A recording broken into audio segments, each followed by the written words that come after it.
Greetings. It's Chris Canzoneri here. We're going to do another episode of The Listening Room here on Sea of Tranquility. I've got a stack of stuff here that I've bought. Most of it I have listened to at least once, even things that I was already familiar with. But I've got some records, I got some CDs, so let's just dive in. I have been trying to assemble a collection of Miles Davis's second greatest quintet on vinyl. So I grabbed a copy of Feel de Kilimanjaro, Girls of Kilimanjaro, Phillies, whatever. This is a Japanese pressing.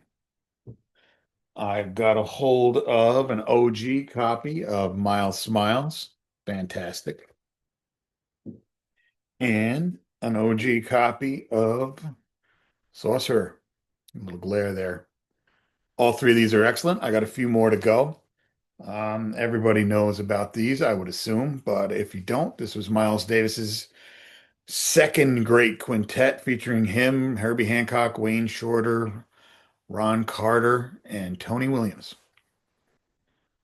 Next up, I've got Infinite Search by Miroslav Vitus. I don't know how to pronounce his name correctly, but this guy, he is an incredible bass player. This is his first album. This particular record has got, like Herbie Hancock and John McLaughlin on it, and it's just fantastic. Next up, this is piano player Richie Bayrock. I grabbed this because I'm sort of grabbing, every ECM record I see that's in decent enough shape. This is solo piano, kind of boring, I gotta say. It's good background music. There's nothing wrong with it, but it's not exciting. If you want to get excited, this ain't the album, but still nice. Wasn't expensive, and it sounds great. But if you like Richie Bayrock, there's better stuff to get than this. Next up, Archie Shepp's Fire Music. This is a fantastic album. Archie Shepp is a out there avant-garde sax player. He was a John Coltrane protege for a while. This particular album has a killer wild version of Girl from Ipanema on it. Worth checking out. And in the continuation of Archie Shepp here, we have Life at the Donhaus Shingen Music Festival. It's not live, it's life, so I'm just assuming that, Archie moved there and lived there. I don't know. This has Gretchen Moncour on it, fantastic trombone player. This is a killer live set, two side long tracks. And I did hear that this is the album. Frank Zappa famously said that Archie Shepp's saxophone sounded like it had hot rats coming out of it, and you can figure out the rest of that story. I heard it was a solo on this album, but I also heard it was something else. Either way, this album's great, and it does sound like hot rats are coming out of his sax. You were right on, Frank. Next up, we've got a twofer. These are compilations by a man named Wardell Gray. Wardell Gray was sort of a late bop period saxophone player, a contemporary and maybe rival of Dexter Gordon's, West Coast guy. He was found mysteriously dead in the desert outside of LA with his neck broken.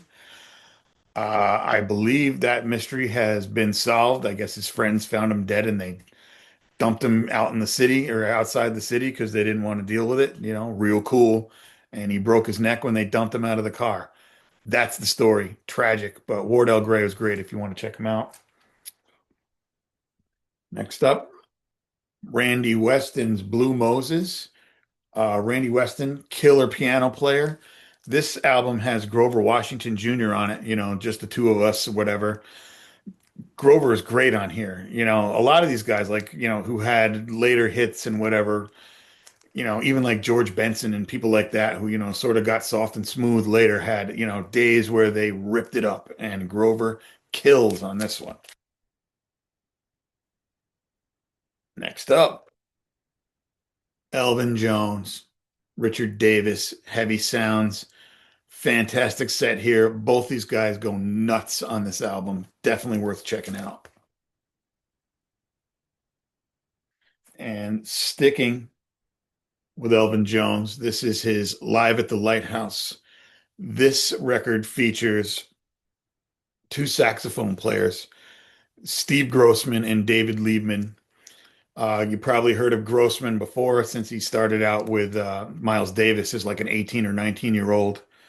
These guys go nuts on this album. The opening track here, Grossman and Liebman firing back and forth on sax. Special, special moment right here. Killer. Check this out if you can find it. And those guys went on to appear on this album. Kochi Wishes. Kochi was a project, I believe it's Masabumi Kikuchi who headed this whole thing up. Grossman and Liebman are on here. Taro Masahinu's on here. Reggie Lucas on guitar. This is a classic jazz rock fusion album. Grossman and Liebman don't go as nuts on here as they do on the other album, but this is still a must-have.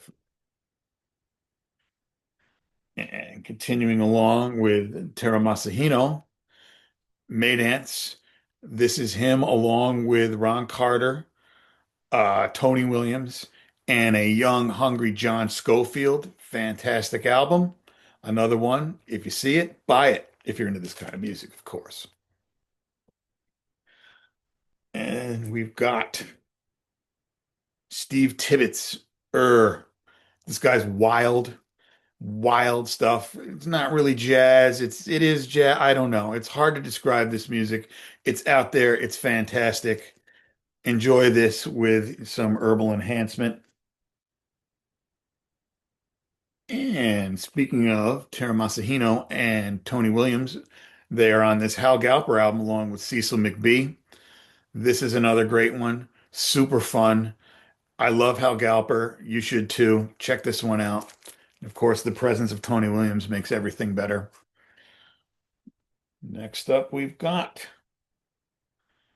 Firefly by Emily Remler. Emily was really active in the 80s before she tragically died of a drug overdose. She was like Larry Coryell's girlfriend and protege. Fantastic, fantastic player. Hank Jones on piano. I think he's on all her albums. That guy's great too. She is fantastic. Her videos are pretty easy to find on YouTube. There's a lot of them. I would check her out if you haven't before. Great guitarist, taken from us way too early.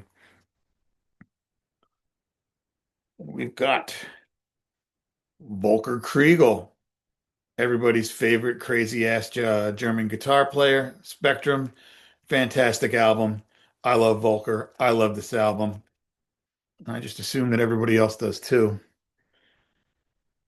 And we have got Tassavalan Presidente, Milky Way Moses. And in another run, another great guitarist. This was Huka Talonen's first band. This is some crazy ass stuff, typical early 70s European sort of, jazzy but funky and wild rock and roll. Interesting stuff right here. I love this album, although Huka went on to bigger and better things after that. The last two here, we're going back to the 80s. This is the first album. This glare is terrible. The first album from Chastain. This is my high school girlfriend right here.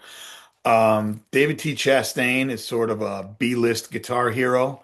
I believe that's due to circumstances rather than talent. The guy smokes. And this first album of theirs is great and features one of the first and best female metal vocalists. Her name's Leather Leone or Leone. I don't know how she actually pronounces it. She's great. They've been doing stuff all along. I don't think they ever really went away. Leather's still with them. This is a great album. Definitely check this one out if you haven't. And the last piece of vinyl I've got here is the first album, or maybe only album from Steeler. Most notably, this is the album that introduced the world to Yngwie Malmsteen and Ron Keel. Um, I don't know how you feel about either one of those guys, but great as a document for how they started out. And I actually like this album. It's a lot of fun. So that's the vinyl. And over here, pardon my reach, I've got a stack of CDs. First one up, this is a band called Speck, Ein guter Reise. This is awesome space rock, good jams, driving beats, a lot of fun. Love it. Then I've got The Outer Net, Blazing Fusion. This album has been talked about a lot on the channel already. I'm sure you're already familiar with it if you've paid attention to Eric and George, and I did. I listened to them. I got this, and I'm happy I did because this kills. Get it. And we've got Salam Salam by Takahiro Honda. This is from that, very popular and now pretty much sold out reissue of Eastwind releases. Takahiro is great. I'd missed out on this one first time around, but I just happened to grab this. This is a great album. Love it. We've got the first Funkadelic album. This is the new reissue. They've been given it's been given the audiophile treatment, remastered, original master tapes dug up by George Clinton. This is great. Great album. Sounds great. Love it.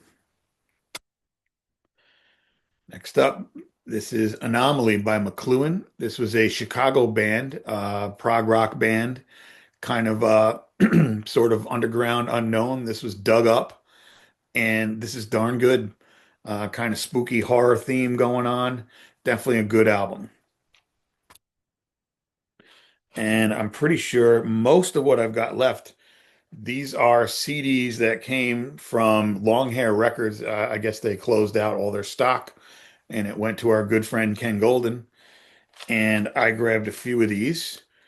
These are three albums from a band called Secret Oyster, Straight to the Cranking House, self-titled, and Sea Sun. These guys are sort of a prog jazz sort of supergroup. Great stuff right here. Check this out if you haven't heard it. My personal favorite is Sea Sun, Secret Oyster.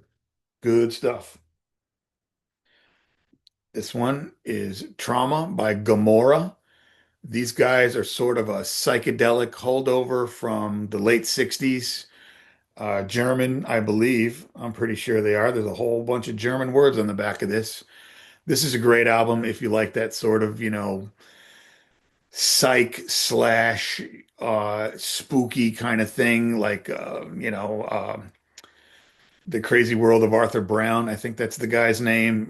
Even Strawberry Alarm Clock. There's definitely this late 60s psych thing going on, but this is a lot darker than a lot of that music. Very good album.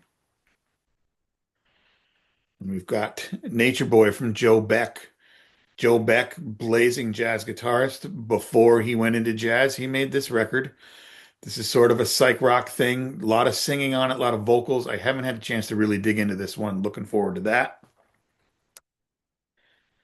And then the next group, Daizen, German band from the early 70s. This is a compilation of their first two or best known records. It's not their first two, but these are their best known records.